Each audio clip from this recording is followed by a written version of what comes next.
अस्सलाम वालेकुम फ्रेंड्स, कैसे हैं आप सब। NCTV में करते हैं आपको खुश आमदीद। ड्रामा सिन पे आहन के नेक्स्ट एपिसोड में हम देखेंगे कि PMA में गर्ल्स की 6 माह की ट्रेनिंग मुकम्मल हो जाएगी, जिसके बाद गर्ल्स के ऑनर में एक सेमिनार रखा जाएगा जिसमें तमाम गर्ल्स को PMA में अपना अपना एक्सपीरियंस शेयर करने का मौका दिया जाएगा कि इन गर्ल्स ने PMA में क्या सीखा और PMA की ट्रेनिंग से इन गर्ल्स में कौन सी तब्दीलियाँ आई। तमाम गर्ल्स सेमिनार से पहले आपस में एक दूसरे से अपनी ज़िंदगी में होने वाली तब्दीली के बारे में बताएंगी। एल्सी शाइस्ता कहेगी कि मैं PMA में आने से पहले बहुत एहसास कमतरी का शिकार थी, मगर अब मुझ में बहुत कॉन्फिडेंस आ गया है।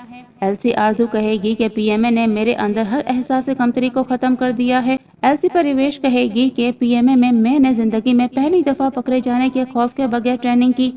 एल्सी महजबीन कहेगी कि मुझे लगता था कि ज़िंदगी इंसान को डिफ़ाइन करती है। PMA ने मुझे बताया कि जो इंसान को डिफाइन करता है वो जिंदा रहने का मकसद है।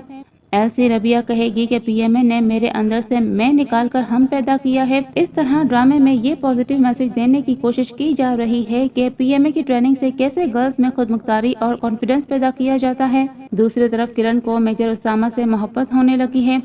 किरण देर रात तक मेजर उसामा का इंतजार करेगी।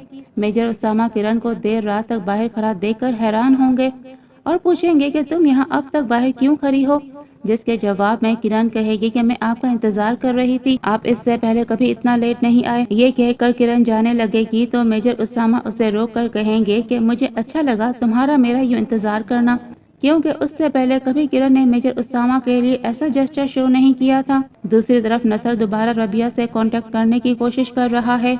वो रबिया को PMA में मंगनी तोड़ने की गलती पर सॉरी का कार्ड भेजेगा, जिसे देखकर रबिया को नसर के साथ गुजारा हुआ वक्त याद आएगा, जब वो नसर से कहती थी कि लड़कियों को यही पसंद होता है कि उनके मंगेतर उनकी तारीफ करें कि तुम बहुत अच्छी लग रही हो। साथ ही नसर की मां नसर को कहीं और शादी करने के लिए प्रेशर करेगी, जिस पर नसर अपनी मां से कहेगा कि अम्मा सियाचिन मुझे इतना हार्ड एरिया नहीं लगा जितना आप ये शादी वाला मामला क्रिएट कर रही हैं। अब क्या रबिया नसर को माफ करके दोबारा उससे मंगनी कर लेगी और क्या रबिया और महजबीन की दोबारा दोस्ती हो जाएगी। इन तमाम अपडेट्स से बाखबर रहने के लिए आप हमारा चैनल सब्सक्राइब कर लें और अगर वीडियो पसंद आई हो तो इसे लाइक और शेयर करना ना भूलें। शुक्रिया। अल्लाह हाफिज़।